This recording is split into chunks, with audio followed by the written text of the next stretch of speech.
Buenos días. Buen día.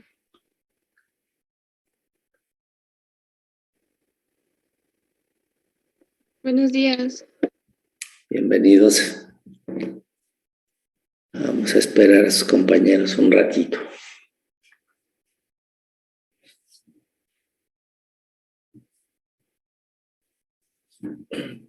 ¿Ya empezaron a tener algunas clases presenciales? Al parecer son la próxima semana.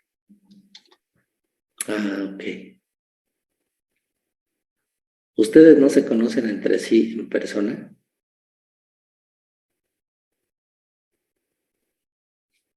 Algunos entre ir por las credenciales. Pero sí, nunca han tenido clases en un salón presencial juntos. Es un poco extraño, ¿verdad? Todo esto. ¿En sus familias no se enfermó nadie de forma grave del COVID?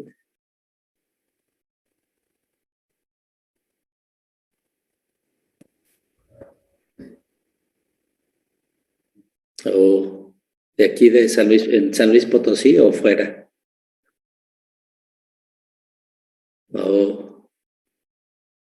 Ay, qué triste. ¿Y tenían algún agravante que pudiera explicarlo, así de sobrepeso, hipertensión?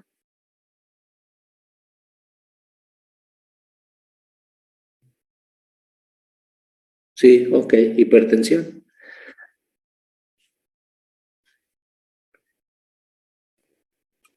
Qué caramba.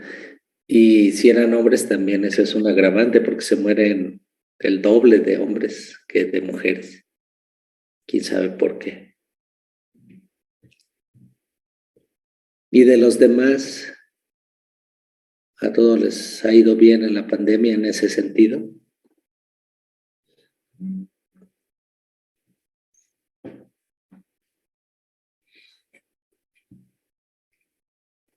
Pues no voy a decir que todo es malo, pero hay que ver lo mejor de las cosas. ¿Cómo? Igual, no sé, o sea, me quedé pensando que pudo haber bueno esta pandemia, pues, no sé, chance y encontrar habilidades cibernéticas que no creíamos poder tener, como estudiar online. Entonces, eso veo bueno de esta pandemia. Yo siempre dije, no, nunca voy a poder estudiar. Cuando veía así que estudiaban como a distancia, yo decía que no, jamás iba a poder. Y bueno, nunca digas nunca. Pues sí, sí tienes razón. De hecho, nosotros también el primer semestre de la pandemia, nos costó mucho trabajo como romper esa barrera psicológica más que real para poder dar clases, pero no conocíamos ninguna herramienta, ¿no? Y ya pues con este Zoom o otros, pues es muy fácil. Me acuerdo que nos conectábamos a algunas videoconferencias en Cuernavaca. En Cuernavaca tienen una licenciatura en Ciencias Genómicas de la UNAM y tienen mucho dinero y traen invitados. No, sí, traen invitados, claro, en persona, a que den pláticas ahí, invitados extranjeros, y los estudiantes los atienden, los llevan a comer y conviven con ellos, y es parte de las actividades académicas. Y transmiten por videoconferencia la plática científica que imparte el invitado. Y entonces hacía un esfuerzo antes para que los alumnos de biofísica asistieran, pero teníamos que ir a la biblioteca y una videoconferencia y luego ahí en el instituto, pero siempre era como un poco complicado y a veces funciona muy bien, a veces no. Entonces sí, siempre había como esa aversión, ¿no? Pero es tan fácil, ¿no? Al menos por Zoom. De los otros les tengo todavía medio fobia, tirria, porque no. Si me invitan por Blue Jeans o Teams y eso, donde nada más hay que pachurrarle un botón, pues está fácil. Pero para que yo organice uno por esa en medio, no me he animado. y este funciona muy bien. Pues sí, siempre, pues sí, las cosas negativas siempre, aunque uno no quiera, tienen algo positivo. Lo negativo también, quién sabe, pues dicen que hay mucha gente que está muy deprimida y estas cosas, yo estoy re a gusto en mi casa, no me hace, digo, obviamente sí quisiera más libertad y poder ir al cine y eso, pero en general, pues digo, pues no sufro mucho, hasta más como estoy aquí. Y pues esta pandemia no parece tener fin. Ahorita en la página principal de La Jornada, el periódico que leo, la noticia es que ya hay una cuarta ola de COVID en Europa. Leí una nota sobre Rusia que lleva, esta es la sexta semana al hilo que reporta incremento en el número de contagios.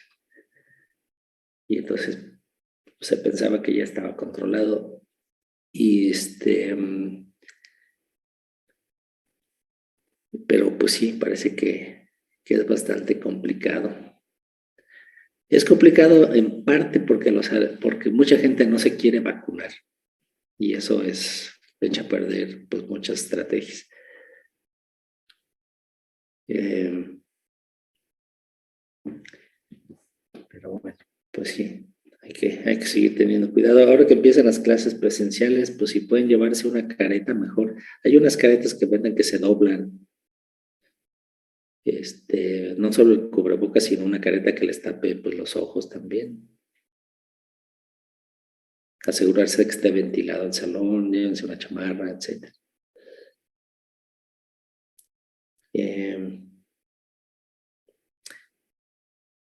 Y bueno, tenemos que pensar en un examen y estaba pensando en hacerlo así presencial la próxima semana, para cubrir este tema de comunicación celular. Ya hemos visto bastante, hoy sería la última clase, para que nos dé tiempo de ver el tema de canales iónicos, que es muy importante también. Entonces, el martes, ¿qué otras clases tiene?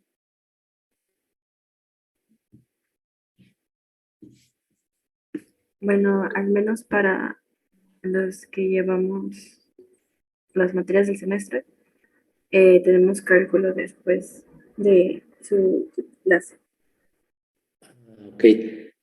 Cálculo no es la que les da el gallo, Edgardo. Rodrigo. Rodrigo. Ok. Y el martes el plan será, creo que es virtual con él. El martes sí. El martes sí, porque él quería el miércoles, creo.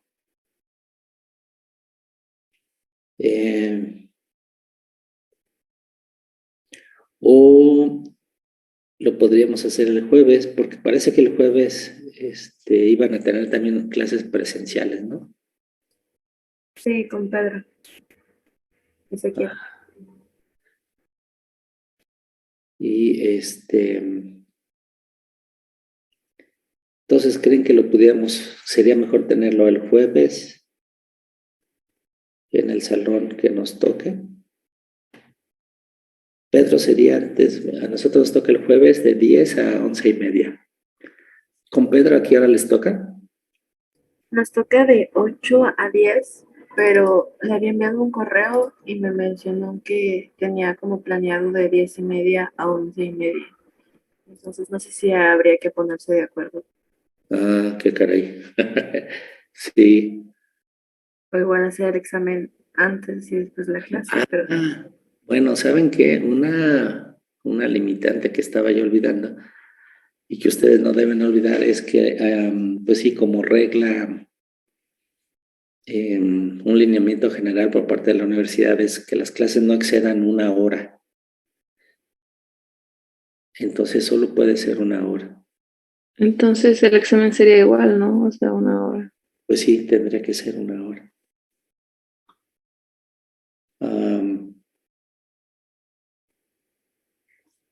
Sí, yo les puedo, ustedes estudien, pero les puedo hacer una guía de 20 preguntas y de esas les hago 5 nada más.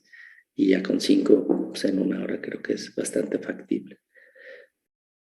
Hagan el esfuerzo por aprendérselo de memoria. Luego dice uno, pues es que es aburrido y no es. Pero es la única forma, ¿no? De que podamos relacionar dos cosas, pues hay que tenerlas presentes en la cabeza. Y en biología, pues hay muchos nombres y muchas proteínas, etc.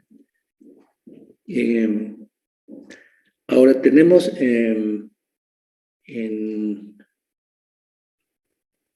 los horarios ahí, los salones están disponibles hasta más tarde.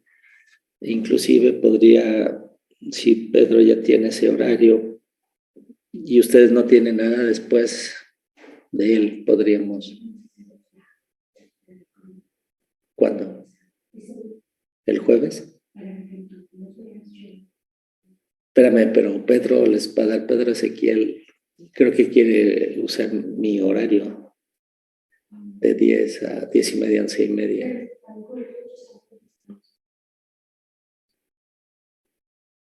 Pero tú el jueves no tienes clase con ella, ¿no? Entonces yo voy a usar mi clase ese día, tú ya no podrías usar.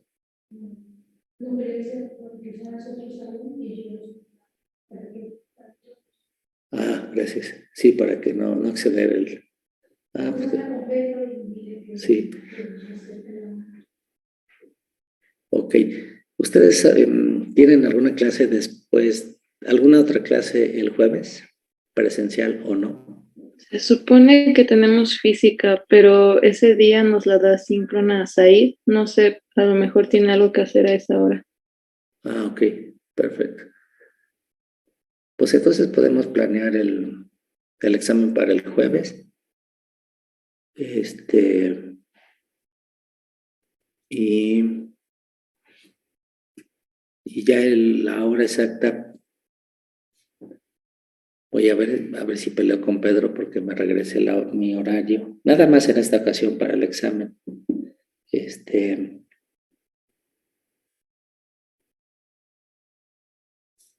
Pero entonces lo dejamos para el jueves el examen, a la hora que nos acomodemos.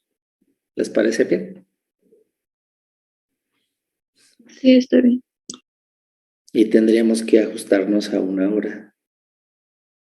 Entonces estudien bien antes.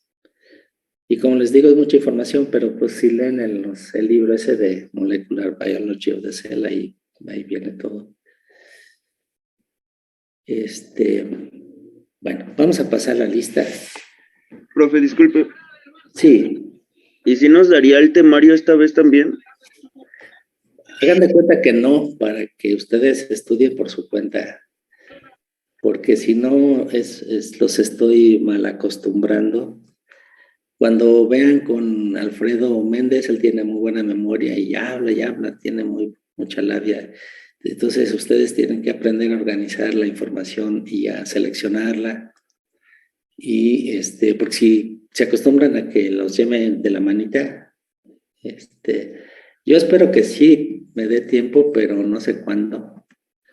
Como les decía, a lo mejor se los mando un día antes y entonces no se esperen a estudiar, para empezar a estudiar hasta que tengan esta guía, entre comillas, ¿no?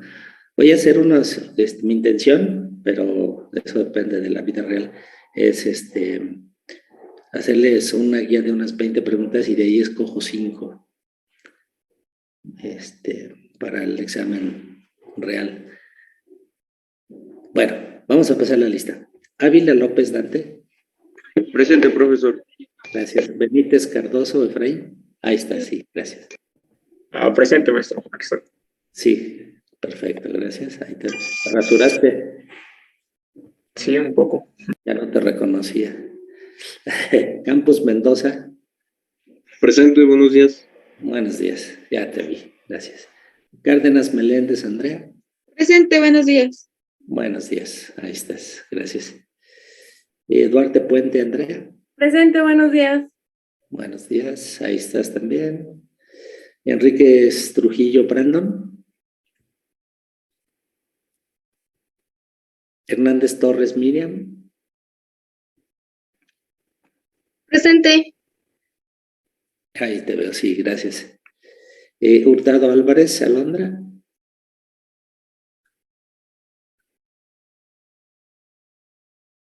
Martínez Alanís, David. Martínez Rodríguez, Brian. Martínez Rosales, Jorge. Buenos días. Ahí te veo, sí. Monsiváis Flores, Salvador. Presente, buenos días. Buenos días, gracias. Olmedo Rodríguez, Anaí. Se está prendiendo. Está muy oscuro. Presente. Sí, gracias. Padilla Ayala, Héctor.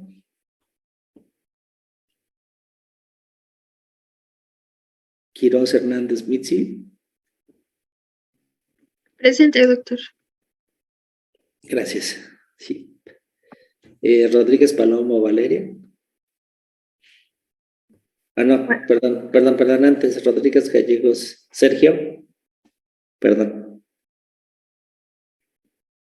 Rodríguez Palomo, Sergio, no está. Ahora sí, Rodríguez Palomo, Valeria. Buen día. Buen día, gracias. Servín Martínez, Montserrat. Presente, profe. Perfecto, gracias, ahí te veo. Uresti Panegas, Valeria. Presente, profe. Gracias. Vargas Arroyo, Valeria.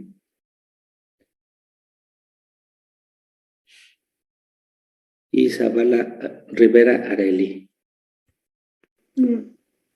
Presente, profe. Buenos días. Buenos días. Bueno, pues muy bien. Vamos a ver, a seguir viendo, vamos a ver con detalle el tercer grupo de receptores. Dijimos que había como 3 tipos de receptores, en estos que median la comunicación intercelular. Y la primera eran los receptores que al mismo tiempo son canales iónicos. La segunda clase es los receptores acoplados a proteínas G, de lo que ya hablamos antes. Y el tercero son estos receptores que tienen actividad de sinasa en tirosina, tienen una actividad enzimática. Esta definición de actividad enzimática tal vez sea más apropiada porque hay algunos que fosforilan en serina. Entonces, el receptor o tiene actividad enzimática o se asocia con una sinasa que fosforila otras, ¿no? Que es lo que se ve del lado derecho. Entre los receptores más comunes de esta clase son estos receptores con actividad de sinasa en tirosina.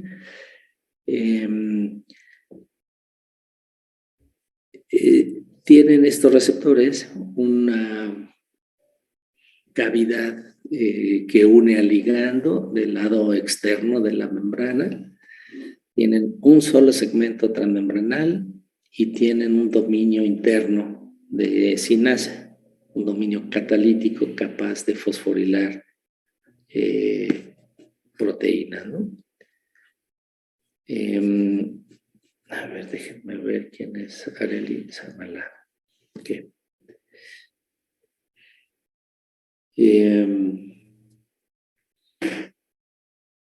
Ahora, ¿cómo la unión del ligando en el dominio extracelular activa el dominio de sinasa interno?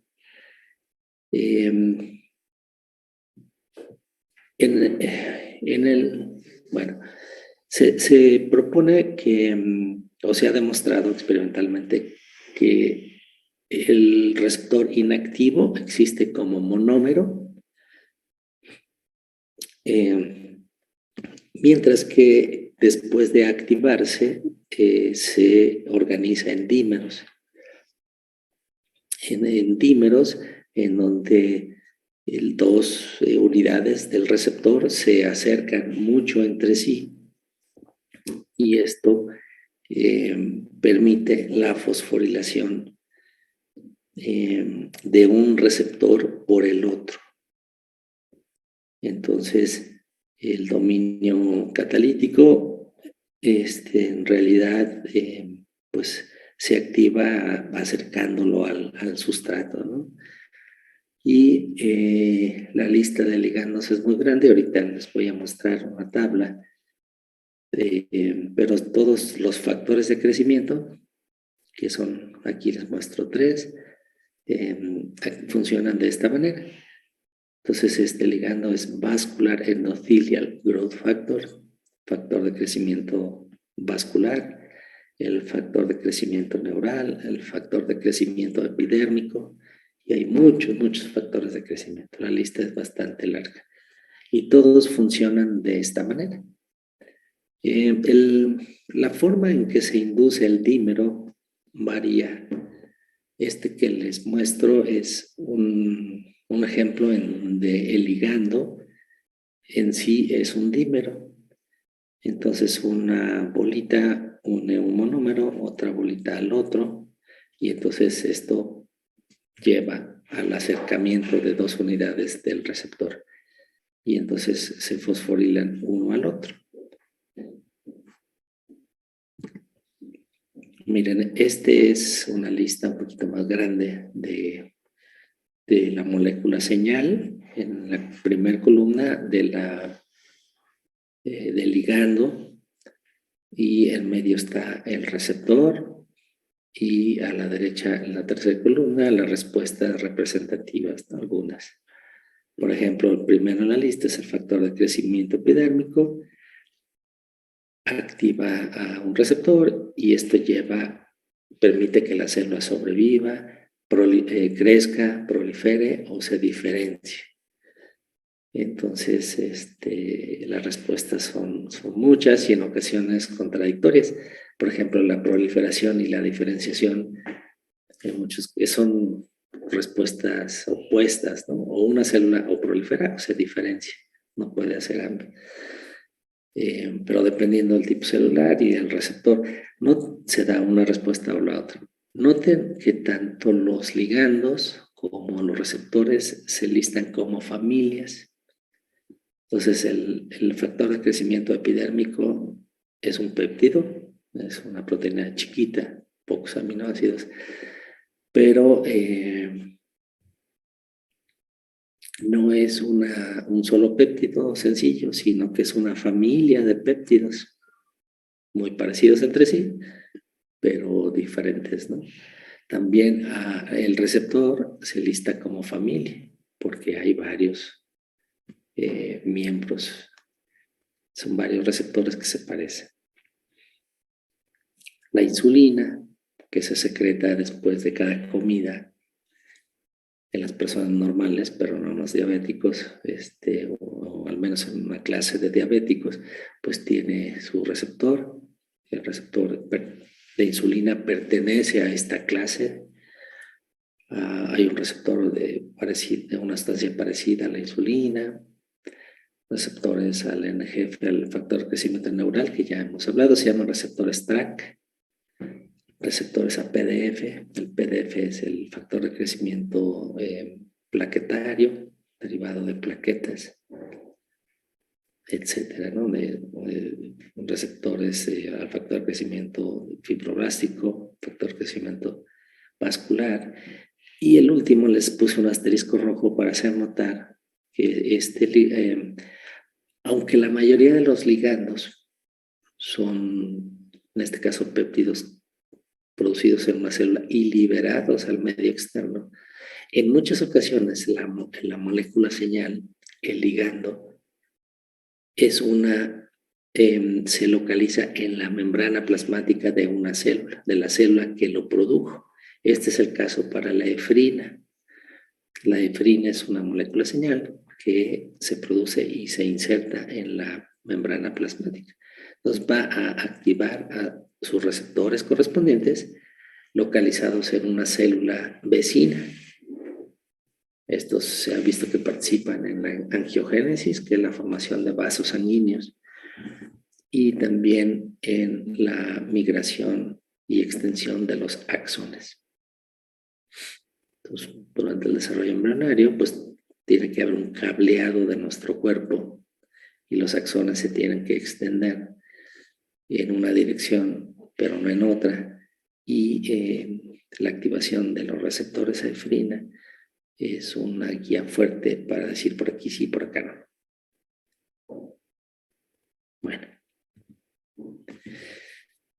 En los seres humanos tenemos al menos 60 receptores que tienen actividad de sinasa en tirosina, se llaman RTKs o Receptor Tyrosine Kinases. Y estos 60 se agrupan en 20 subfamilias estructurales. Todos ellos, aquí está un esquema, tienen un segmento transmembranal y todos ellos tienen un dominio extracelular, mostrada en la parte de arriba, que es responsable de unir al ligando, y un dominio de sinasa en tirosina, representado por el rectángulo rojo en la parte interna de la membrana. Hay algunos receptores que tienen un inserto en la región de la sinasa, en la región de sinasa, pero eso no altera no inhibe su actividad catalítica. El receptor al factor de crecimiento vascular pertenece a este grupo, el factor de crecimiento fibroelástico también, el receptor al factor de crecimiento plaquetario, lo mismo. El factor de crecimiento neural, pues no. Y vean cómo hay una gran variabilidad en la parte del dominio extracelular. Todos ellos tienen la capacidad de unir a su ligando correspondiente, pero pues vean qué formas tan diferentes, ¿no? Estos bolitas, ¿se acuerdan? Ya este dominio ya se los he presentado antes, es un dominio parecido a las inmunoglobulinas, y el receptor NGF, por ejemplo, pues tiene 2 de estos dominios. El segundo tiene 1, 2, 3, 4, 5. Otros tienen 3, otros 1, 2, 3, 4, 5, 6, 7. Este nada más tiene 1.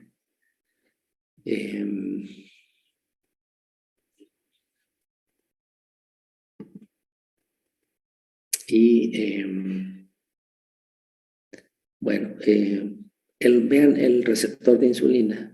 Bueno, el primero, el EGF, tiene este dominio rico en cisteínas. Tiene 2 dominios de estos. El receptor de insulina y el receptor al IGF ya es un dímero en estado basal. En realidad es un tetrámero.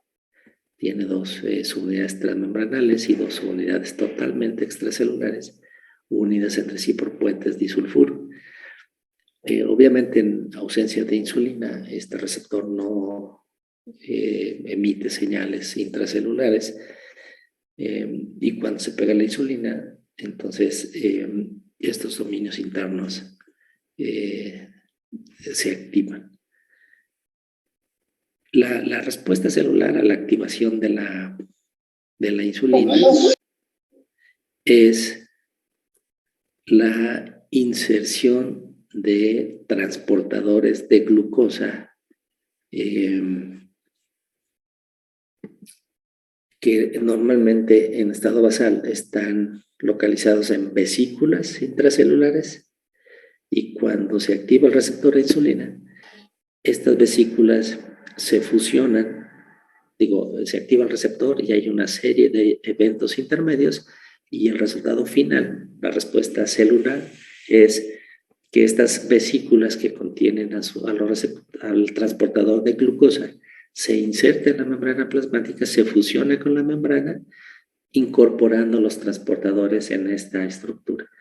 Como afuera está la concentración de glucosa muy elevada, estos transportadores se encargan de capturar a la glucosa que está afuera y meterla al interior de la célula.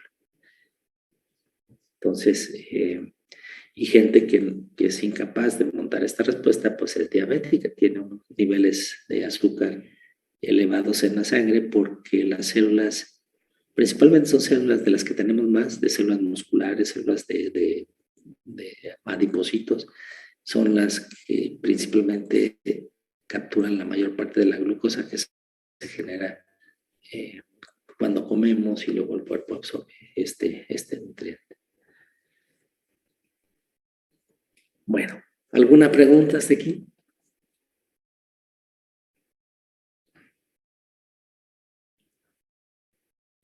Entonces todos los 60 o más receptores funcionan con principios generales, pero cada uno tiene pues una función distinta, ¿no? Aquí en la tercera columna vemos ejemplos de respuestas celulares o consecuencias de activar. La activación del receptor de insulina, por ejemplo, estimula la utilización de carbohidratos y la síntesis de proteínas.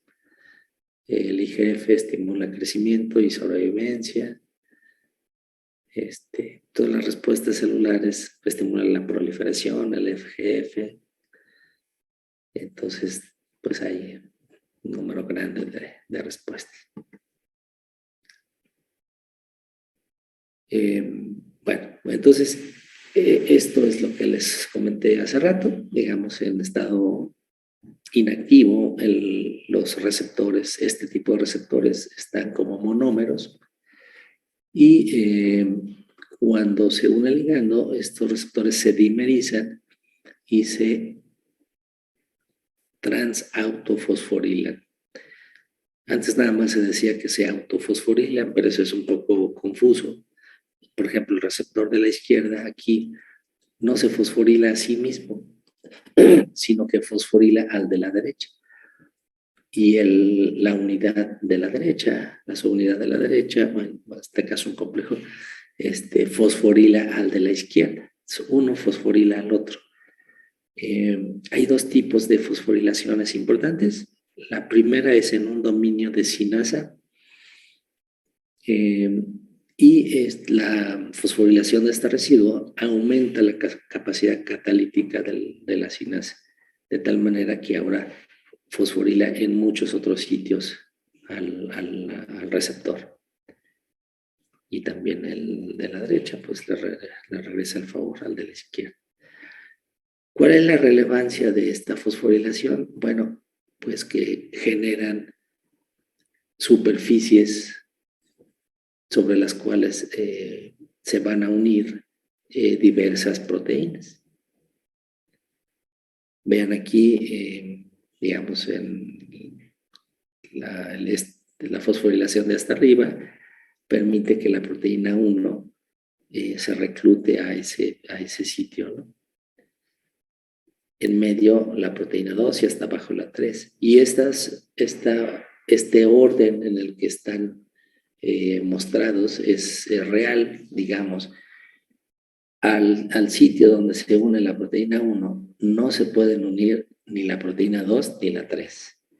Al sitio donde se une la 2, solo se pega la 2, ni la 1 ni la 3. Y lo mismo para la 3.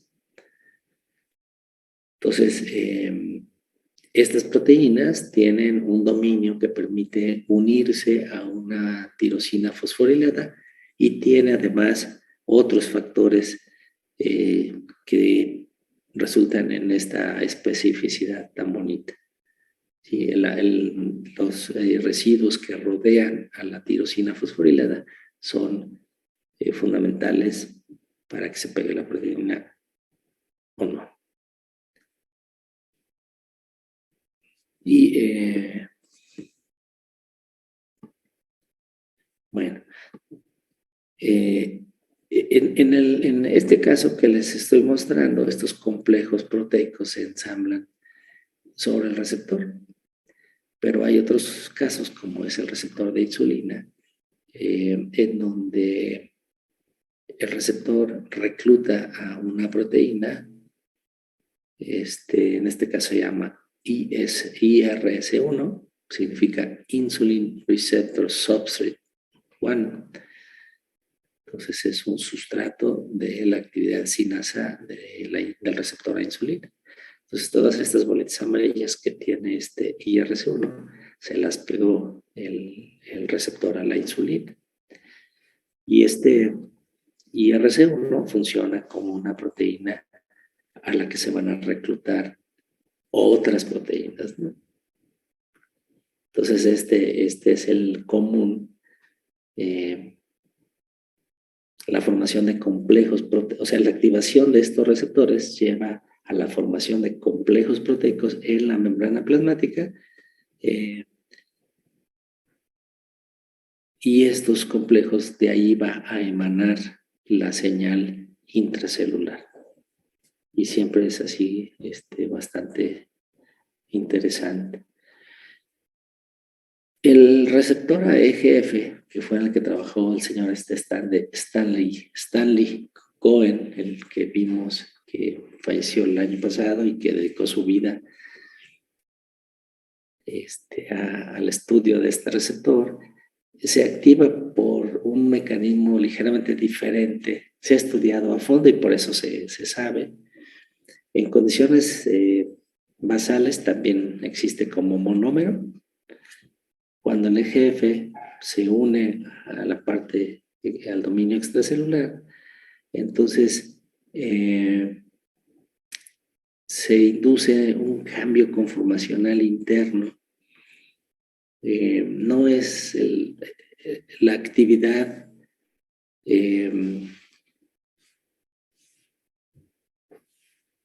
el mecanismo de activación es diferente al que les platiqué antes, que se induce la dimerización y ya. Aquí es bastante complejo. Sí son cambios conformacionales los que se transmiten hacia el lado interno.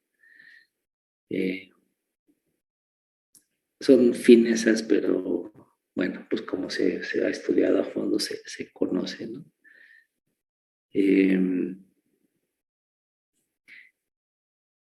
Al final es un poquito lo mismo en términos de que se fosforilan diferentes residuos de tirosina en el receptor y eso va a formar una superficie de anclaje para otras proteínas.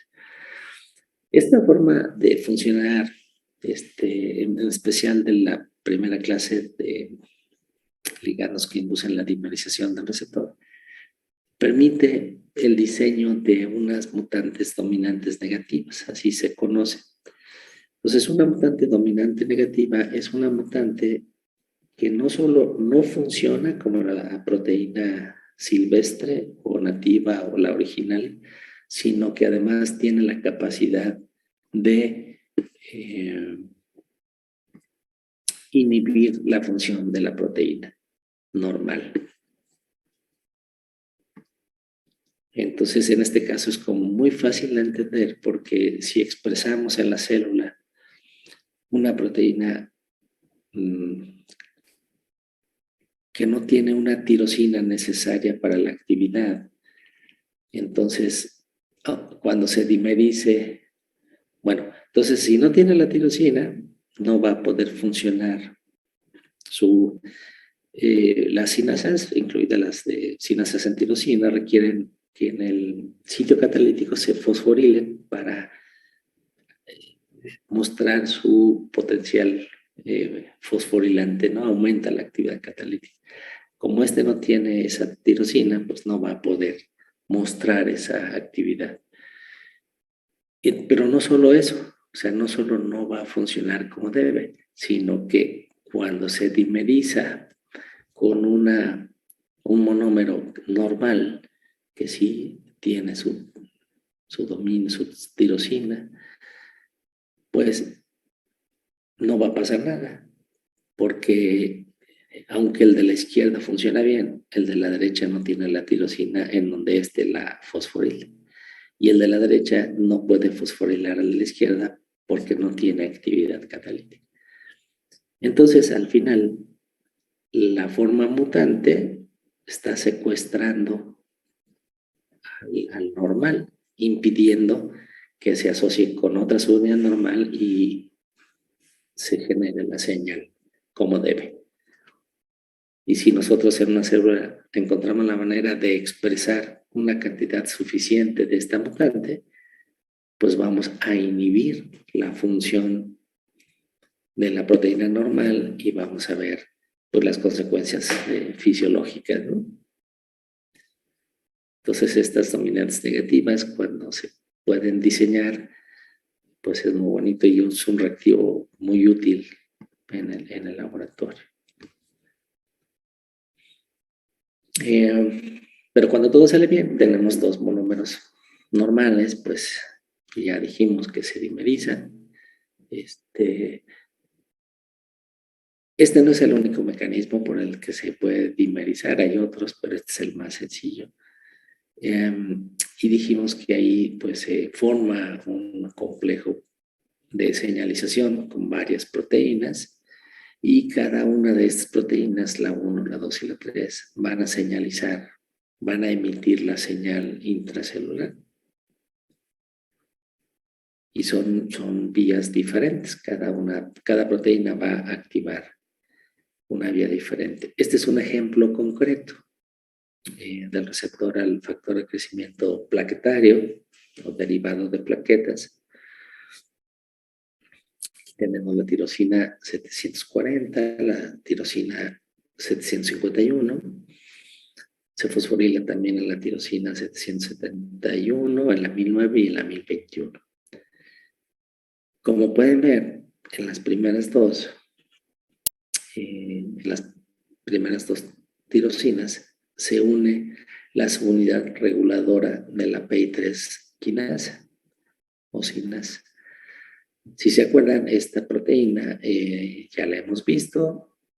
La PI3 sinasa fosforila el fosfatidilinositol 4,5 bis fosfato, lo fosforila en la posición 3 para generar el fosfatidilinositol 3,4,5 tris fosfato, que es biológicamente activo, activa a AKT.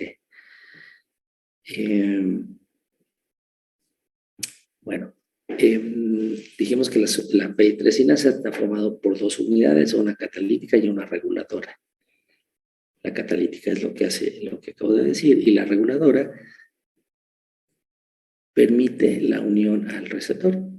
¿Y cómo se une a estas tirosinas fosforiladas? Pues tiene estos dos cuadritos rojos que representan dominios SH.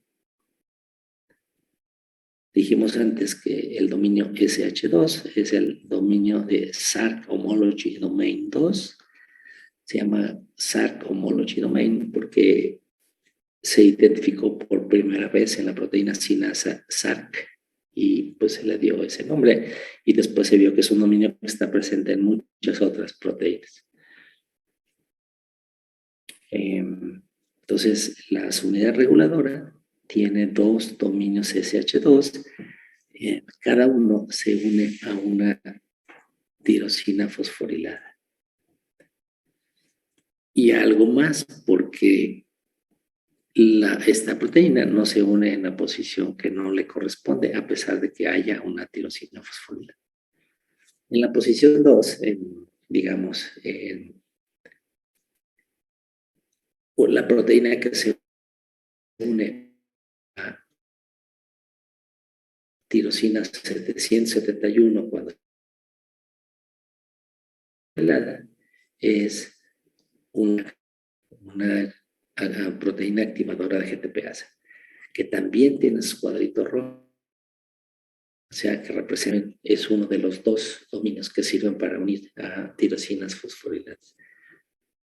Y hasta abajo, uniéndose a la tirosina 1009 y 1021, tenemos a la fosfolipasa C gamma, que también tiene sus dominios. Pero les digo, la fosfolipasa C no se une en la posición de la PI3K ni de la GAP, porque el dominio CH2 reconoce otros aminoácidos alrededor de la tirosina fosforilada. Note cómo estas tres proteínas también tienen un rectángulo azul que representa el dominio SH3. Entonces es Sark Homology Domain 3. Es otro dominio que fue descrito por primera vez en Sark, que es otra sinasa muy importante, pero cuya selectividad es por dominios ricos en prolina. Se une, así se define.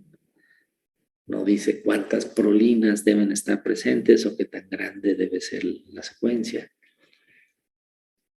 pero muy frecuentemente estos dominios SH2 y SH3 están presentes en las mismas proteínas. Pensar que la proteína original pues tiene ambos. Ok, ¿preguntas hasta aquí? ¿Comentarios, dudas?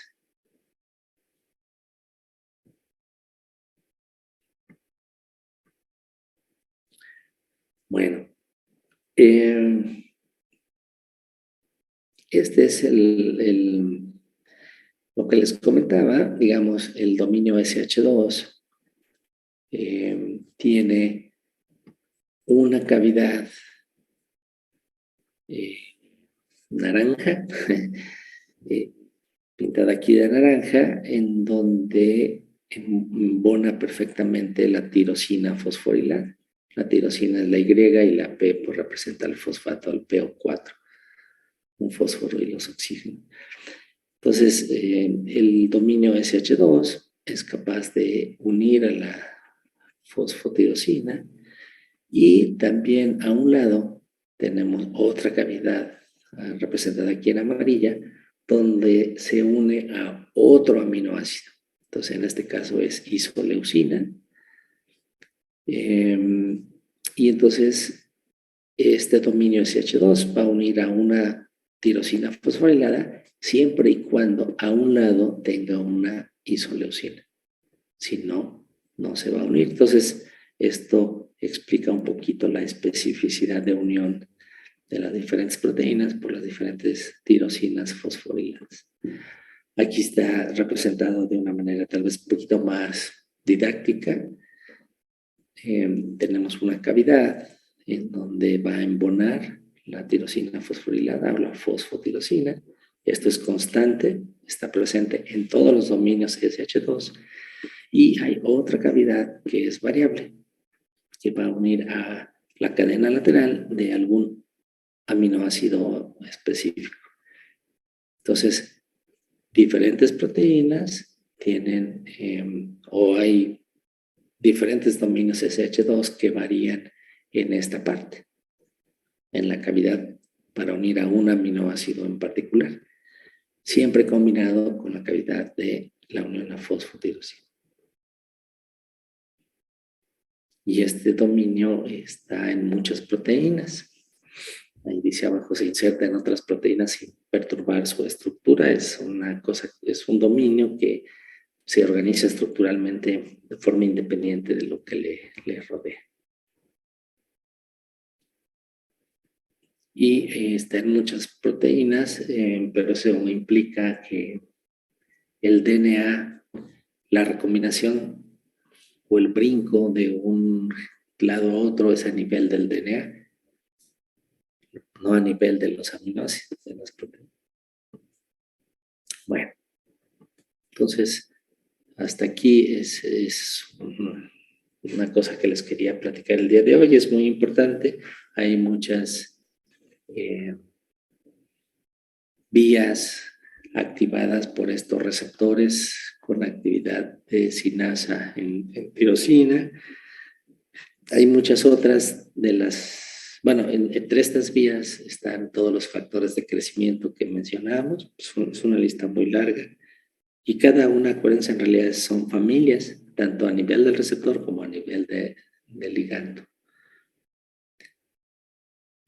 También la familia de receptores que no tienen actividad catalítica, pero que cuando se activan reclutan a una proteína que sí tiene dicha actividad, pues es grande y ya no nos da tiempo de revisarlo en este curso. Pero pues hay mucha información al respecto, igual muchos ligandos, muchos receptores. La insulina, el receptor de insulina es un ejemplo de pues la importancia tal vez, digo, es un ejemplo conocido, cercano a nuestras vidas, del que seguro han oído antes. Bueno, no hay comentarios ni preguntas. Si no es así, quiero platicarles de otra vía que es muy importante, que está asociada también con crecimiento y proliferación celular. Entonces dijimos que la activación de la vía de la PI3 sinasa AKT lleva a crecimiento y proliferación celular. Dijimos que una hiperactivación o una hiperactividad de esa vía es causa frecuente de tumores en el ser humano, porque el brazo de desactivación de la vía está defectuosa, no funciona. Entonces la célula interpreta como que tiene que estarse multiplicando todo el tiempo. Muy interesante que las células casi ellas no deciden si sobreviven o no, o si proliferan o no. Si no reciben estas señales extracelulares, la célula no es nada. Es muy interesante eso, filosóficamente hablando. Bueno, entonces les voy a hablar de esta otra vía. Y para ello vamos a empezar a hablar de esta superfamilia de GTPasas monoméricas de RAS. Ya les he hablado en otras ocasiones de esta superfamilia. Son GTPasas, pero son diferentes a las que están acopladas a los receptores en la membrana de 7 cruces paramembranales. Aquellas, dijimos, son heterotriméricas, tienen 3 unidades, alfa, beta, gamma. Estas son monoméricas, estas son más chiquitas, son GTPasas pequeñas. Se organizan en varias familias, ¿no? Una de RAS propiamente dicho, otra de RO, ARF, RAP, RAN. Ya hemos platicado de las proteínas de RAP para el tráfico vesicular, las de ARF para la formación de las vesículas. De RAN, creo que ya no nos dio tiempo de platicar en aquella clase, pero es una GTPasa crucial para el transporte nuclear de proteínas y de RNA. Y también regula el ensamble del uso mitótico, curiosamente. Parecieran 2 proteínas completamente diferentes. Y de las de RAS hay 3 isoformas, H, K y N, HRAS, KRAS, NRAS, y señalan río abajo de los receptores con actividad de sinasa en tirosina, como los que acabamos de ver, pues.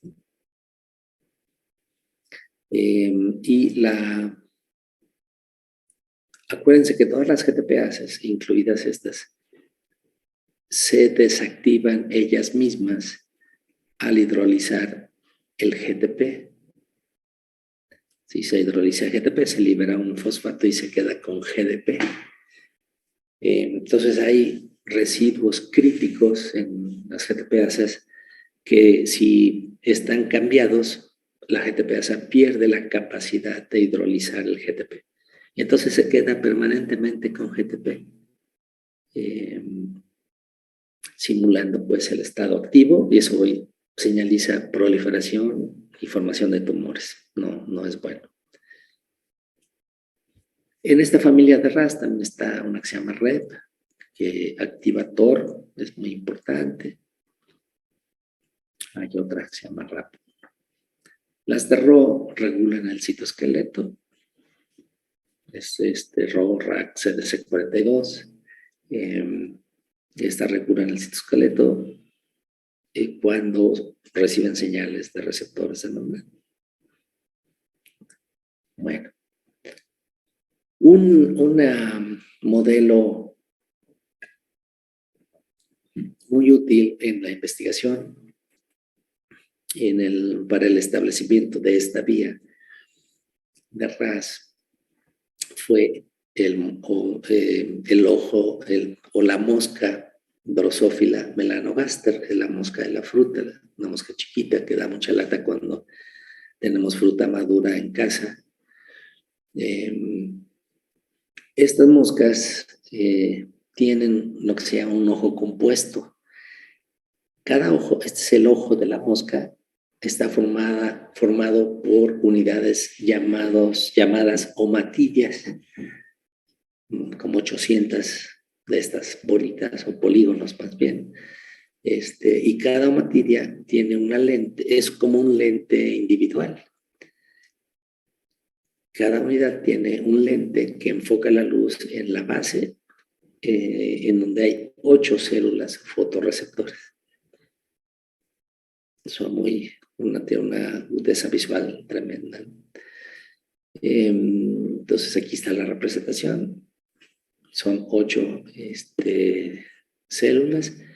Es una célula central, que es la número 8, y a partir ella va a inducir la diferenciación de todas las demás, ¿no? Cada número representa una de estas células y al final la omatilla completa son estas 8 células. Una célula central rodeada de 7. En algún momento se descubrió una mosca mutante que carecía de la célula número 7. Debido a esto se le llamó 7-less. O sea, que no tiene al receptor número 7. Estas moscas son ciegas a la luz UV, porque esta luz solo se percibe por esta célula. Ninguna de las otras es capaz de percibir esta longitud de onda. En la mosca normal, el gen CEP, como se le llamó, es un receptor de los que hemos venido platicando, un receptor que tiene actividad de sinasa en tirosina, y ese está expresado en la célula 7.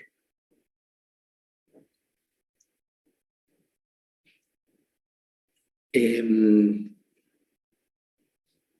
la mosca se dan nombres a las proteínas muy chistosos. Por ejemplo, uno se llama BOS, y eso significa Bride of 7-less, ¿no? La novia de 7-less. Y entonces ese es un gen que codifica para el ligando de la proteína CEP. Entonces, a pesar de tanta complicación, este ligando se expresa en la célula R8 y va a activar al ligando en la célula 7. Y esto inicia el proceso de diferenciación para que se forme la célula 7. Entonces expresa el ligando en el precursor de la 7 y debido a la interacción, estas son de los casos en donde tanto el ligando como el receptor son membranales.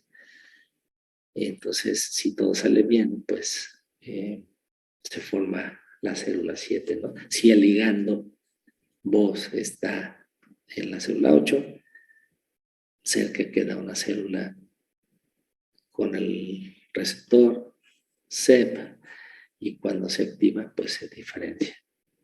Entonces, ahí ya tenemos el receptor y el ligando, ¿no? Ligando en la R8, BOS y el receptor CEP en la célula 7. La identificación de los otros componentes de la vía fue un poco complicado porque eran genes esenciales. Entonces, si se generaban mutantes en estos genes, pues se moría la larva de la mosca y ya no se veía. Uno de esos componentes es el componente clave, el AGTPase-Ras. Entonces, para identificar esta proteína, se hizo con una copia inactivada del gen RAS. Si se pierden las dos copias, acuérdense, se muere porque es un gen esencial. Pero si se pierde una copia, con la que queda funciona bien. Ahora, si esa situación la combinamos con una proteína parcialmente inactiva de CEP, ahora se pierde otra vez la célula 7. y regresamos a esta situación en donde la célula 7 no está. Acuérdense, CEP es el receptor. Entonces, cada cosa por separado no pasa nada. Si se pierde una copia de RAS, la que queda funciona bien. Una proteína parcialmente inactiva de CEP también funciona bien, pero si combinamos las dos cosas, se pierde. Ese fue el ensayo por el que encontraron a RAS. Y luego, un experimento bonito que se hizo fue que si hacen RAS permanentemente activa, entonces R7 se desarrolla aunque no esté presente ni el ligando ni el receptor. Entonces, esto indica que RAS funciona río abajo del ligando, del receptor. Entonces, el ligando se une al receptor, lo activa y este receptor activo va a estimular a RAS. Si nosotros, por otro mecanismo, hacemos que RAS esté activo, ya no necesitamos la señal del receptor. ¿Sí queda claro para todos? ¿Y cómo podemos hacer a RAS permanentemente activo? Pues si le mutamos ese residuo que les digo que es esencial para la actividad de GTPasa, en cuanto RAS tenga unido GTP, pues va a estar activa. Y si ella es incapaz de convertir el GTP en GDP, pues se va a quedar así todo el tiempo.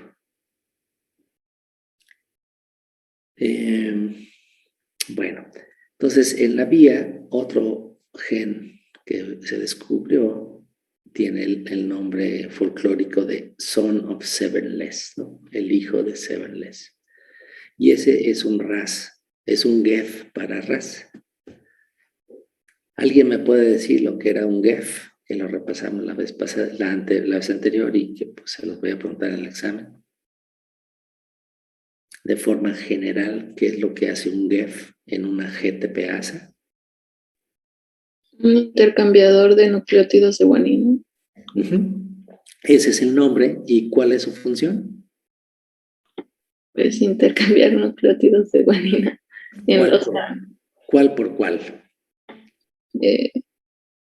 GDP por GTP. Ok. Entonces un GEF lo que hace es permitir o hacer que una GTPasa intercambie GDP por GTP. Y eso es fundamental porque dijimos que si tiene unido GDP, pues es inactiva la GTPasa, si tiene GTP es activa. Un GEF es un activador de una GTPasa, ¿verdad? Entonces el receptor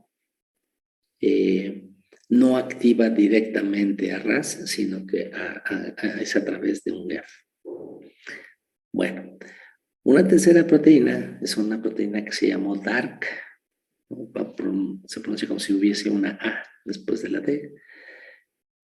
DARC es una proteína adaptadora que acopla el receptor CEP con SOS. Entonces vean cómo el receptor no habla directamente con la GTPasa, sino con el activador de la GTPasa, que es el GEF, ¿no? Entonces aquí está el esquema. Tiene aquí el DARC, es la proteína adaptadora. Déjenme ver. Bueno, sí. La proteína adaptadora dijimos que se llama DARC. Aquí está en rojito, aquí abajo. Pero resulta que esta vía, que es bien importante en este caso es la diferenciación celular, ¿verdad? Para que se genere esa célula R7 de la homatidia, esta vía es esencial. Y en nosotros esa vía está conservada. Curiosamente, estudiando las moscas aprendemos mucho de nosotros mismos. Entonces, tenemos al receptor, tenemos a una proteína adaptadora, que en el caso de los humanos se llama GRAP2. Esta es el equivalente de DARC. Y esa recluta a SOS, que es el GEF de RAS. En humanos también se llama SOS. Ese nombre folclórico de Son of Severness se conservó en humanos, a pesar de que no tengamos ni Seven, ni haya Severness, ni nada. Pero sigue siendo un GEF para RAS, ¿no? Y entonces lo que hace, como bien dijo su compañera, pues es hacer que RAS se active, que pase de un estado donde tiene GDP a un estado inactivo, a un estado donde tiene unido GTP y ya es activo. Y ya va a poder regular lo que tenga que regular. En nuestro caso, lo que va a regular río abajo, que así es como se traduce downstream, va a ser importante para promover el crecimiento y la proliferación celular. Y vean cómo la importancia de los dominios. Entonces, ¿por qué una proteína tiene dos dominios? Como hace rato les demostré, les dije que las proteínas tenían estos cuadritos rojos y también tenían un SH. Ah, ya me fui muy lejos. Aquí. Entonces, todas estas proteínas tienen dominios SH2 y este SH3 azul. Las tres proteínas es igual. Entonces, las proteínas tienen diferentes dominios para unirse con diferentes proteínas, ¿no? Entonces, este dominio SH2 permite que el adaptador GRAP2 se una al receptor, por un lado, y por otro tiene un dominio SH3, dos dominios SH3 que le permiten agarrar fuertemente a SOS. Entonces, digamos, resumiendo, al activarse el receptor, se recluta el GEF de RAS a la membrana, que es donde está RAS inactiva por medio de una molécula lipídica, y la activa. Y todo lo demás es para alcanzar este objetivo.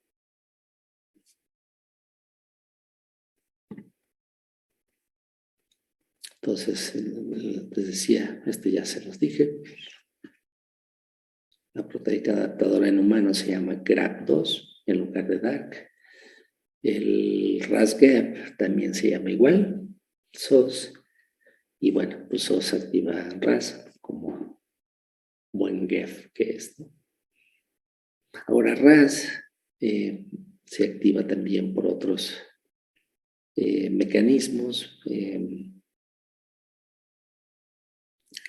Aquí el calcio y el diacilglicerol activan otro GEF en el cerebro.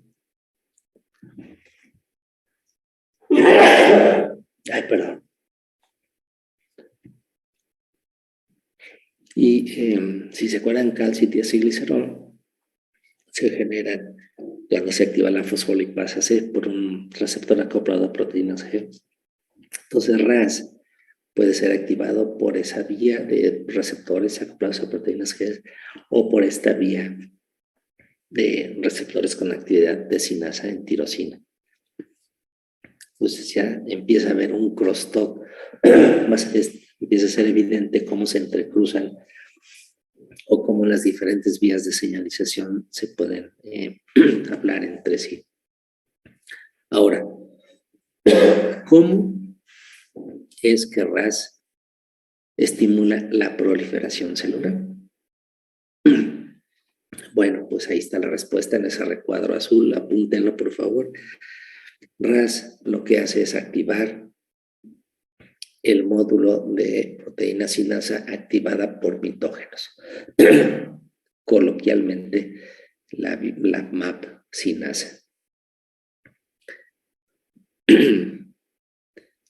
Entonces es MAP, se abrevia más comúnmente, y lo que significa lo que está escrito ahí, la M es de Mitogen Activated Protein Kinase. Es una proteína sinasa activada por mitógenos. compuestos, moléculas que estimulan la división celular.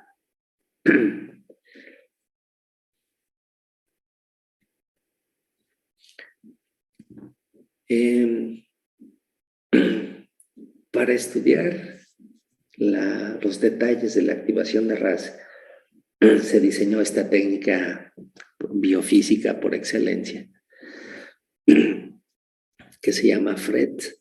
En esta técnica es una técnica óptica en donde se estimula una proteína fluorescente con una longitud de onda y esa molécula va a emitir luz a una longitud de onda mayor, es decir, de menor energía, y esa luz va a estimular a otra molécula que va a emitir a otra longitud de onda distinta, si es que estos dos componentes están cerca. Entonces, para que haya señal de FRET, los dos fluoróforos deben estar a menos de 10 nanómetros.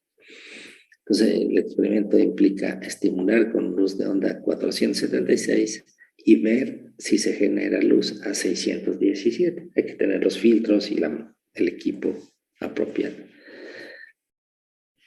Entonces, para RAS, para este caso concreto, hay un GTP que tiene pegado una molécula fluorescente que cuando se une a RAS, esa molécula fluorescente queda cerca de la proteína fluorescente amarilla que se puede pegar a RAS. O sea, se hace un DNA en donde la mitad codifique RAS y la otra mitad a la proteína fluorescente amarilla para que se haga una sola proteína híbrida que tenga las dos partes. Entonces, cuando RAS intercambie su GDP por GTP, pues el fluoróforo va a quedar cerca de la YFP y va a haber señal de FRET. Entonces es una técnica, como les digo, elegante. No es tan sencilla en la vida real, pero bueno, pues ya los expertos y para algunas aplicaciones es muy bonito, como esta. Entonces, midiendo la señal de FRET que se genera, podemos hacer este curso temporal de la activación de RAS. Si adicionamos EGF al tiempo cero, vemos que en un tiempo muy corto de minutos, 2, 4 minutos, después de 6 minutos ya se acabó la fiesta.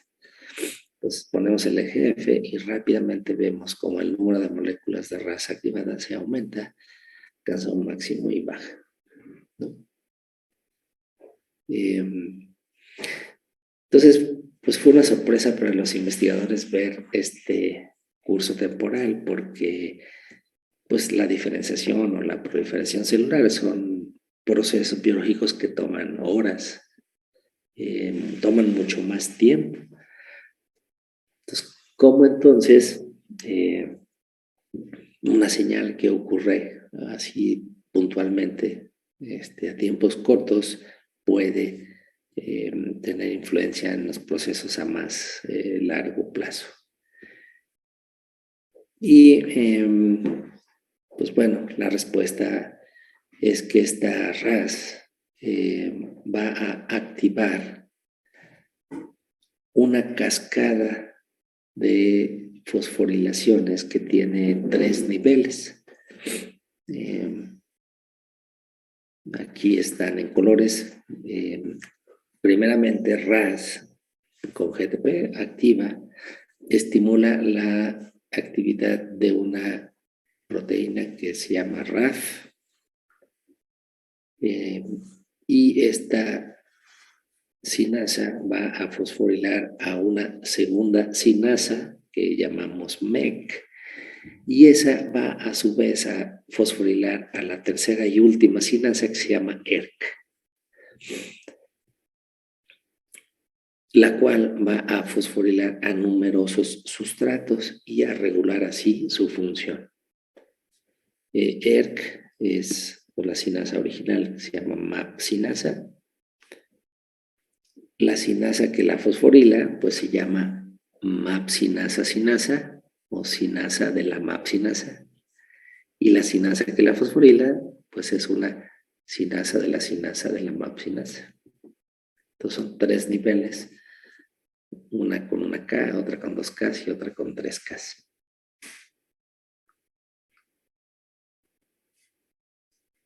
Entonces, vean cómo al final, pues la fosforilación es fundamental para la propagación intracelular de la señal o la generación de la respuesta biológica. Cuando tenemos una cinasa, pues puede fosforilar proteínas que ya existen y regular así su función, o bien puede regular la expresión génica y afectar más a largo plazo. Entonces, pues ahí está. Diferentes factores de crecimiento van a activar a RAS y esto va a resultar en un aumento en crecimiento y proliferación celular. ¿Alguna duda? Sí, yo tengo una. ¿Qué era lo que tenía pegado el fluoróforo para ver si RAS deactivaba?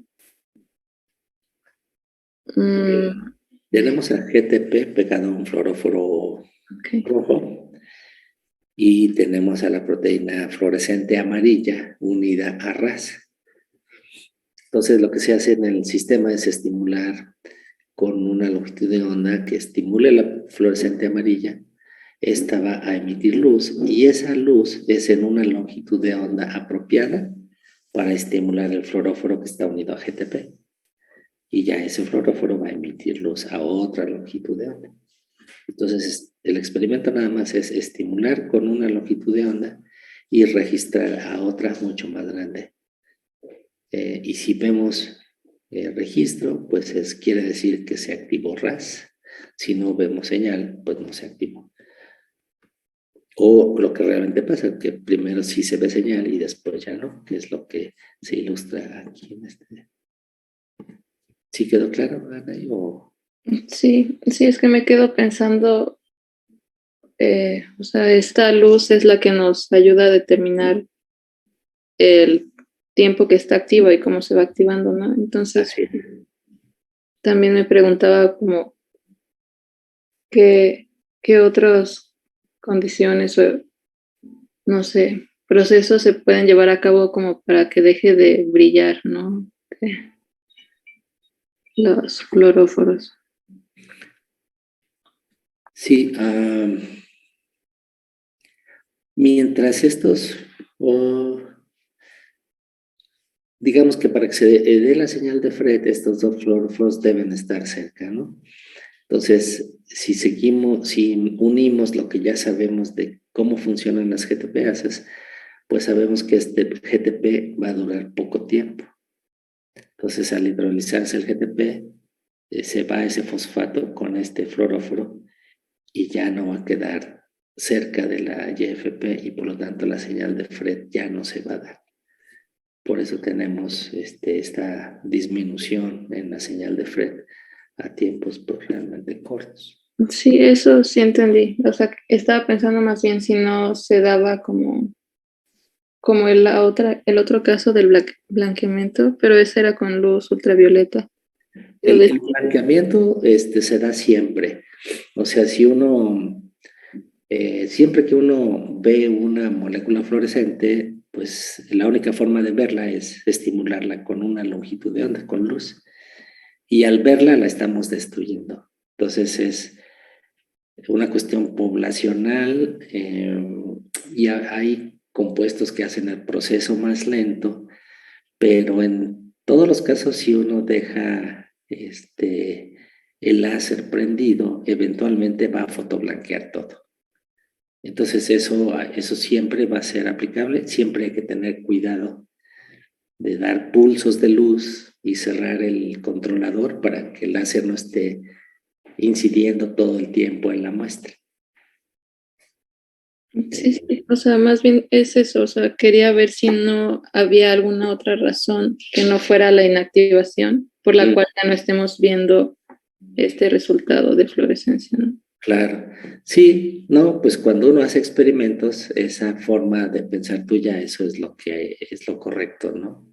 Vamos a descartar posibles artefactos, estamos haciendo todo bien, hay que dudar de todo, vamos a repetirlo, se repite, no se repite, vamos a probar la misma idea de otra manera. En general, las cosas que llegan a los libros de texto, pues la mayoría pues pasan todas las pruebas que los científicos y divulgadores pueden hacer. No quiere decir que esté bien, a lo mejor no sabemos en qué está mal, ¿no? Pero sí, en este caso, y esta técnica de Fred, les digo, se platica fácil, pero no es tan, tiene sus complicaciones, vamos, hay que tener cuidado y hay que saber cómo hacer esos experimentos. Bueno, ¿alguna otra pregunta? Entonces son 3 niveles. Cuando Ra se activa esta cascada de fosforilaciones jerárquica, ¿no? O sea, la de hasta arriba fosforila la sinasa del medio y la del medio la de hasta abajo, y la de abajo es la que hace la chamba y fosforila un gran número de sustratos. Ahora, bueno, esto primero, vean qué bonito. Hay ligandos que estimulan la actividad de ERK e induce proliferación celular. Y hay ligandos que estimulan también a ERK, pero inducen la diferenciación. Y como les decía, estas dos respuestas celulares pues son como lo opuesto, ¿no? Cuando una célula se diferencia, pues ya no prolifera, ¿no? Sino que adquiere una morfología específica, etc. Entonces, y no se sabía por qué, durante mucho tiempo fue un misterio y eventualmente se estableció que si la activación de ERK es de corto plazo, se estimula la proliferación, pero que si el ligando, como el factor de crecimiento neural, activa ERK de manera sostenida, así por horas, entonces la célula se diferencia. Y entonces ERK el NGF estimula la diferenciación a través de activar ERK y el EGF estimula la proliferación también a través de estimular a ERK. Entonces, por eso no se entendían. Dice, dos ligandos diferentes estimulan a la misma proteína, pero la respuesta celular final es diferente. Y la conclusión a la que se llegó fue justamente que era el tiempo que permanecía activa esa señal. Bueno, ahora, estas 3 niveles de proteínas son eso, son niveles, son categorías de sinasas. Hay 7 proteínas distintas en el nivel más alto, que es el que activa directamente RAS. Hay 7 MAP-KKK, hay 7 MAP-KK y 12 MAP-K.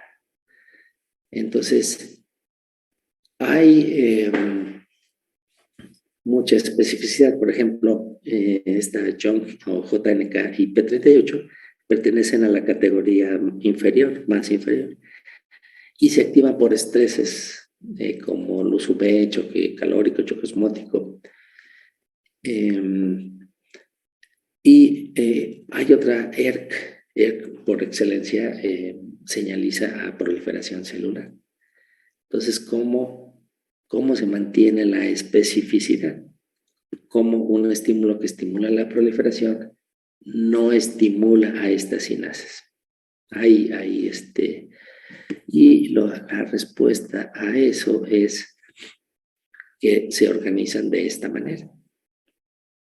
Digamos, hay un sistema en donde se estimula la respuesta de apareamiento en la levadura, Saccharomyces cerevisiae. Se estimula un receptor acoplado a proteínas G y las células emiten unas proyecciones, se fusionan y se aparean.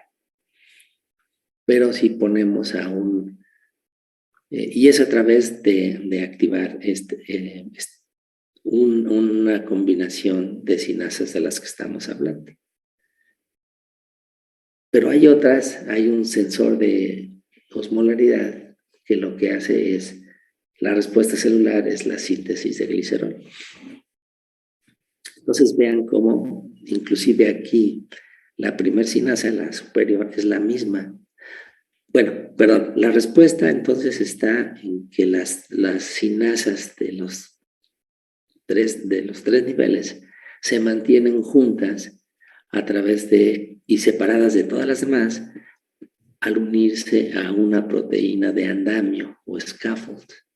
Hay una proteína que tiene puntos de anclaje para las tres sinasas involucradas en una respuesta y se mantienen como módulos. Este es un módulo, este es otro que tiene otra proteína de andamio, se mantiene junto. Vean cómo aquí la proteína de andamio es la misma sinasa 2 del segundo nivel, todo está azulito. Pues tiene un dominio enorme que sirve de andamio para anclar a la sinasa de arriba y a la de abajo. Entonces, y curiosamente el primer nivel es el mismo, pero la sinasa B no va a poder ser activada o no va a poder activar a la D porque está en un módulo físicamente separado ambas sinasas. ¿Sí quedó claro? Porque era también un gran misterio, ¿no? Hay tantas sinasas, ¿por qué no se hace un revoltijo, una combinatoria total? No pasa eso, las respuestas son muy específicas, solo se genera lo que debe generarse, ¿no? Tanto bioquímicamente como en las respuestas celulares. Entonces, el mantener esto es muy... bueno, yo creo que le podemos dejar aquí porque ya se nos acabó el tiempo. Son 11:30, no sé si tengan alguna comentario, pregunta.